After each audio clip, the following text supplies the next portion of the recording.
in Nigeria, we don't really expose our tummy. But like the first class, I was seeing the whole pregnancy, the baby moving, because they were sorry, so like you can see the whole belly To the and class. yes, in front of you, and I'm like, excuse me.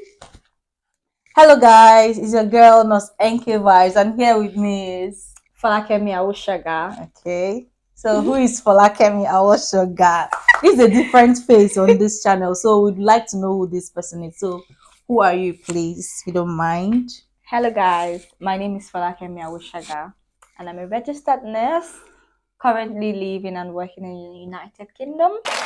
I trained to be a nurse in India, and from there I moved to Nigeria, where I also got my registration, and now I'm in the UK practicing. Okay.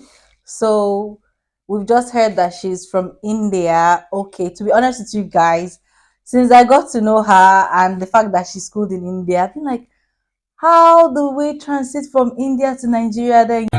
Automatic, aromatic, acrobatic, problematic, on daddy, my formatic, pillar magic, diplomatic, cinematic. Gulliver, so you know, say you and I will live as friends. So make it no get do, ask up. You bust my luck, I don't do sucker for like I don't want. Hi, welcome back to my channel. We would like to know what's the requirement to be an Indian nurse, registered nurse. Okay, so if you enroll for your program, 3 years or 4 years program, 3 years is the GNM program and 4 years is the bachelor's program. When you're done with your period of study, you then apply to the council of the state where you studied. So every state has a different nursing council. So I studied in Karnataka state, so I applied to the KNC and then I got my registration from KNC.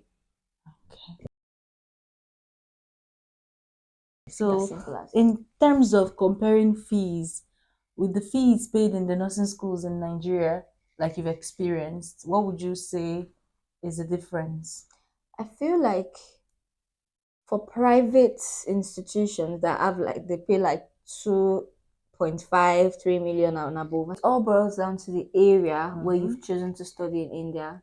But there's really no much difference with the private, the fees that are paid in private universities and the fees that are paid in, there's not much difference. It all boils down to the area you want to study. They are cheap schools. Okay. Would you say you had like culture shock moving from A Nigeria lot. to India? A lot.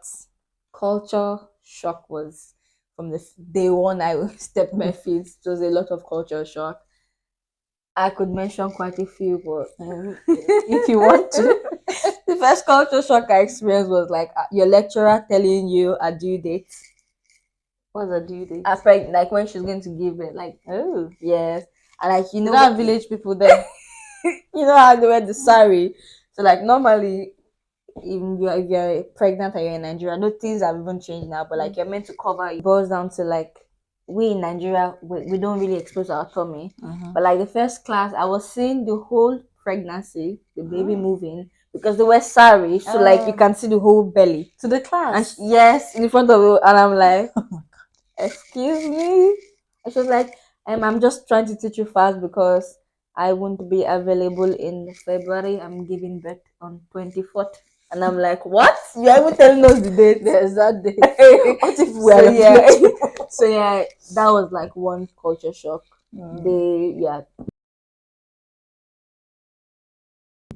Would you say they are friendly people? Maybe people who would like to go to India.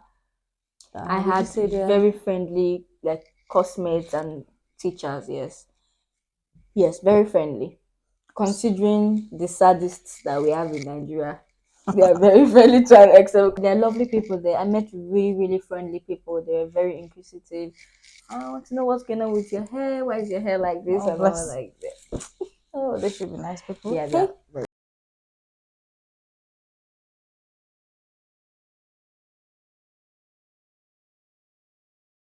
How did you transit from being an Indian nurse then to Nigeria and now UK? How was the whole process for hectic. you? It was very hectic. Would you advise somebody to do something like that? When I was in the process, I used to say I will never, because it was a process I was dreading every single day. But now that I'm out of it, Yeah. it ends. It comes to an end eventually. Comes to an end. I know people that have gone through that same process and it has ended a year, 2 years ago. So it eventually comes to an end. The process was very hectic while I was doing it. Mm-hmm. And at that moment, I was like, I would never ever wish anyone on this. But now, it's fine. I feel like if it's your dream or passion to like want to study in India, go for it. Because some people, I know of people that they never went through the Nigerian process, but that's why they never got their Nigerian registration. It depends on what you want as a person. Some people have gone from India to Canada, Australia, anywhere in the world with their Indian registration. They don't come back to Nigeria. So it really depends on what you want. If you want to be registered in Nigeria and all of that. Okay. Thank you for sticking to the end of this video. You can follow Folakemi Awoshoga. I'll put the link on the screen and the description in my bio. If you want more details about Indian transitioning to Nigeria and to UK in details. See you in the next video. Bye. Automatic, aromatic, acrobatic, problematic, on driving my formatic, be like magic, diplomatic, cinematic. Gully bass, so you know, say you and I will leave as one. So make it know they do, ask up, you bust my luck,